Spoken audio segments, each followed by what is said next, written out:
Good afternoon, students. Today we are going to discuss the sources of impurities in pharmaceuticals. So as we have discussed the limit tests are done to check the impurities. But first of all, before doing the limit test, we should know from where these impurities are coming. Right? So if you know the source, you can control the impurities so that the impurities don't come into the final product. So our first source is raw materials, because if the impurities will be present in the raw material, then definitely the impurities are going to come in the final product also. So we have taken the example of copper sulfate, where copper is reacting with sulfuric acid. But if copper contains the impurities of arsenic, then copper sulfate will definitely contain the impurities of arsenic. So we should check the impurities of arsenic in the copper sulfate as per IP. Second source of impurity is the reagents which are used in the manufacturing process. Like if we have taken calcium chloride, it is reacting with sodium carbonate. Both of them combine together to give you the precipitates of calcium carbonate. But if we do not wash the precipitates of calcium carbonate thoroughly, then it will contain the impurities of sodium carbonate. So that's why the reagents used in manufacturing process should be used very cautiously. All the precipitates should be washed very thoroughly with water so that the impurities don't come in the final product. Third source of impurity is intermediates used in the manufacturing process. So as we can see from this reaction, when potassium hydroxide is reacting with iodine, there is a formation of potassium iodide and potassium iodate. Now this potassium iodate is an intermediate. But if this intermediate is not completely converted into potassium iodide, it will appear as an impurity in the final product of potassium iodide. So we have to remove this intermediate completely so that it does not appear in the potassium iodide, which is your final desirable product. Next source of impurity is defects in manufacturing process. कि हमारी manufacturing करते time ही कोई ना कोई हमारा process ठीक नहीं है, जिसके कारण की प्रोडक्ट ठीक नहीं बन रहा. जैसे कि हमने एग्जांपल लिया, कैल्शियम कार्बोनेट और HCl को जब हम मिक्स करते हैं तो there is a formation of calcium chloride. But if we do not mix these two reagents properly, then definitely the HCl will come into the calcium chloride solution and it will give the taste of HCl also. So we have to mix this calcium carbonate and HCl very properly so that it does not come into the final product, which is your calcium chloride. The second example of manufacturing defect is if we are heating zinc with oxygen, we have to heat it to the bright hotness, bright redness, so that there is formation of zinc oxide.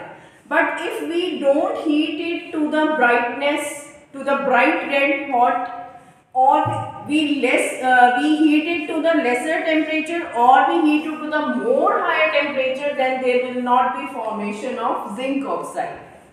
So we have to heat the zinc up to the bright redness in the presence of oxygen to get the pure amount of zinc oxide. Next source of impurity is solvents. Solvents, you know very well, water is our most commonly used solvent. But if we are using tap water to manufacture anything, then you very well know that tap water contains the impurities of calcium, potassium, magnesium, so many impurities, traces of zinc also, right?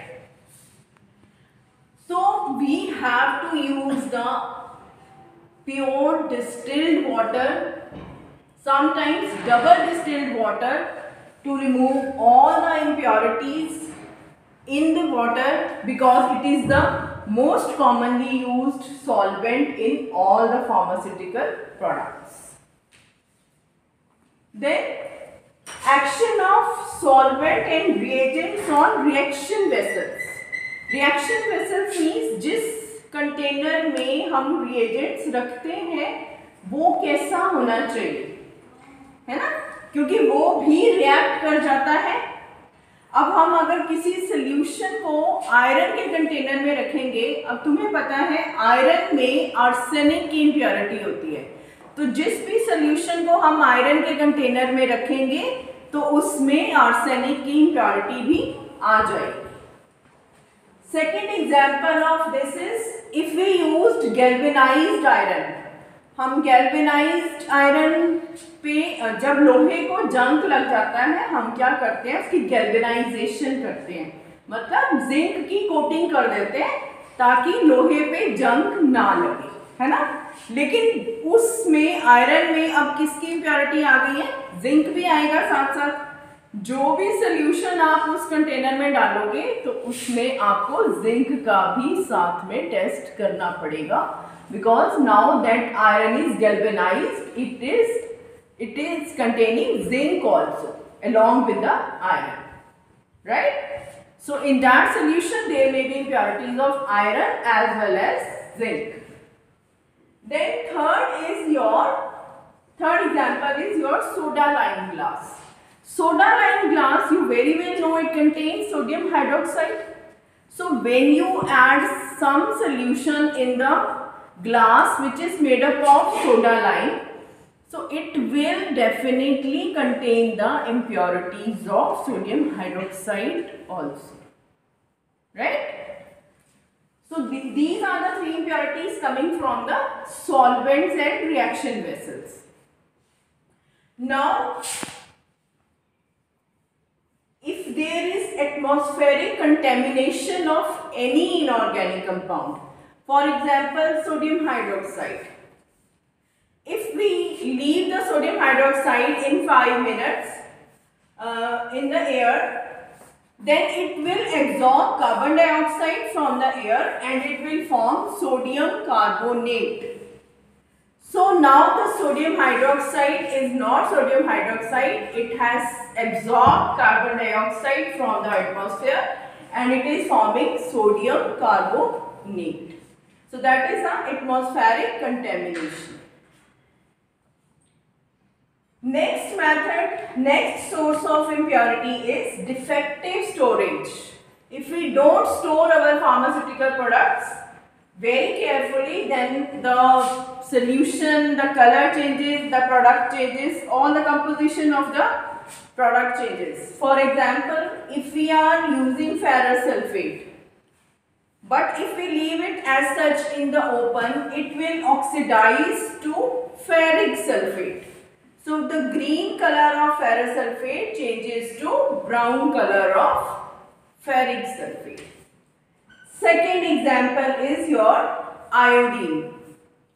Iodine should always be stored in glass containers because iodine reacts with rubber and cork. So no such stoppers should be used in the solutions which are having iodine in that. Iodine should always be stored in glass containers so that it doesn't react with anything. Then the third example is potassium hydroxide. Potassium hydroxide is a deliquescent substance. That means it gets liquefied very easily. So when you leave it in the air, it absorbs the moisture from the air and it gets liquefied. It becomes liquid in nature. So the storage of the pharmaceutical products should be very carefully monitored. to prevent the impurities. And our last source of impurities is adulteration. Adulteration means हर चीज में मिलावट, है ना?